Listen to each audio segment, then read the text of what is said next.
Hey everyone. Today we're going to do just a non-facecam video. We're going to talk about should you buy Darkest Dungeon 2. I don't want to show any of the gameplay or really too many spoilers, but I do want to give you what some people have done on Metacritic. Now what I will say is a lot of these reviews have been done immediately on October 28th. The game came out like the 26th, so really people review this in the first like 2 to 3 days before patches existed, probably before the whole game could be played. And once again, this is early access. 43 reviews, 3.0. Let me pretty much just sum up what most of these negative reviews are. If you want to know, once again, it's Metacritic, Darkest Dungeon 2 reviews. Some of these will hold up via long term. Some of these may be solved in the short term. And as we all know, people who are most satisfied and angry will often actually post reviews and stuff. So take that with a grain of salt that, you know, it may not exactly be the most happy people, and a lot of happy people may not be coming to Metacritic, such as me. I would probably give the game a solid, once again, in early access, I'd probably give it a solid 6 to 7. If this was a finished game, and if I would have bought it, I probably would have been slightly frustrated that I spent $30 on it. Now, if it was 15 or 20, but once again, I know there's not a lot more content going to be out, so I would probably bump that up more as we go on, but we'll see. So now let me talk to you about if you should buy this game or not. I'm just going to keep scrolling up and down the reviews here so you maybe read as you listen. Obviously, point A. It's early access, one boss. Who knows how long until a patch comes out, reviews, all that stuff. Well, not reviews, but until the game changes, you get more bosses and different stuff. Therefore, if that's going to bother you, probably shouldn't buy it. B. Things are definitely not well refined yet. The stress mechanic, they just changed it. I think they made it too hard. Some of the general mechanics are there's lag, frame loss, and all that stuff. All to be expected with early access.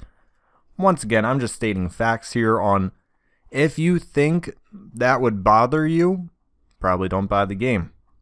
So, that being said. And once again, a big point here. Things are changing. They reworked a couple of skills already. I'm sure they'll change trinkets. They'll change more skills. They'll maybe completely revamp skills. I mean, like I said, they already revamped skills. They change how much some skills give. I doubt they'll add a new mechanic, but maybe. And this might be the one that really gets people. It's Slay the Spire-esque style. You know, it's your typical, I'm climbing a tower, you know, and I'm picking paths, and it ends in 4 to 5 hours. The game is pretty short right now, not going to lie. There's a decent amount of wasted time as well, travel in between stuff. And once again, it's not so much about the long haul, building people up, upgrading your armor, getting gold, upgrading your buildings, strategic picking.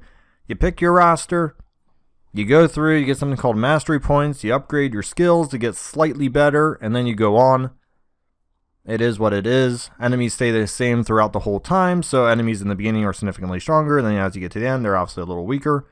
That's just how it is. If you won't like that, something to consider. They really made the caravan or the stagecoach a really big pushing point. I've been a little bit disappointed personally, because as nice as it looks, you pretty much double tap W, it autopilots. You should hit some stuff on the road, but it's not really game breaking or game helping that much, I would argue. So I'd argue the caravan's a little bit of wasted time. Roads are too long. There's too much wasted time in that aspect at the current moment. But that easily could change with things being added or roads being shortened. The scenery along the way is pretty beautiful. The stuff you see, the enemies look pretty good and stuff. So overall, I do like the images. If you don't like the new 3D style, here's what I'll say about the graphics. You get used to them pretty quick, and they're actually kind of fun. So in all honesty, I thought the graphics would weird me out too. They really haven't. So I'd buy the game if you were thinking the graphics aren't going to work. And finally, relationships. These are currently, I would say, broken in terms of they're either too good and too frequent, really makes the gameplay kind of choppy and not smooth. It's not organic. And also negative relationships are essentially run enders, which you can honestly get within about a third of the way in the first part, depending on your luck and the events you get and whatnot. So the relationships, I think they kind of fell flat on their face.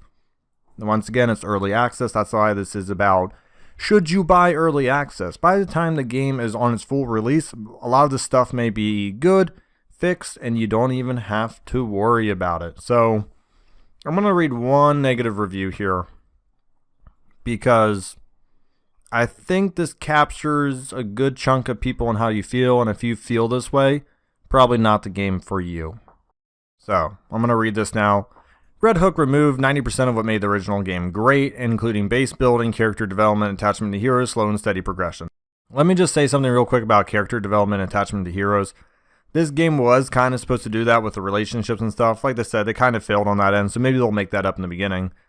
And fill the gaps with terrible executed Slay the Spire style gameplay elements, which result in the worst of both worlds. Each run only lasts 4 to 5 hours. That's actually being generous. I keep finishing, I think, about 3.5 to 4 hours. So you have no time to get attached or feel real investment in your character / runs. That's true, but at the same time, the game plays so slowly that each run feels like a slog rather than a persevere through. I don't agree with that. Slog means repetitive, but it ends so fast. I don't think it's actually that bad.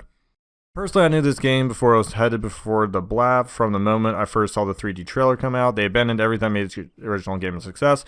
No unique 2D style art, no Steam early access, no lengthy campaign, no attachment to heroes, or else be assured to be less mods due to the game design, making new classes, enemies / far more complex to add in, and Steam out of place, less emphasis on healing and stress reduction, because their motto is just have a good run or get screwed, essentially.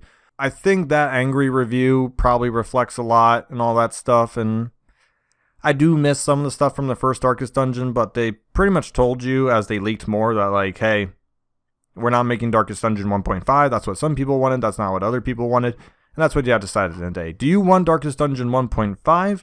Or do you want a different game with Darkest Dungeon elements in it? Thank you so much for watching. Like and subscribe below.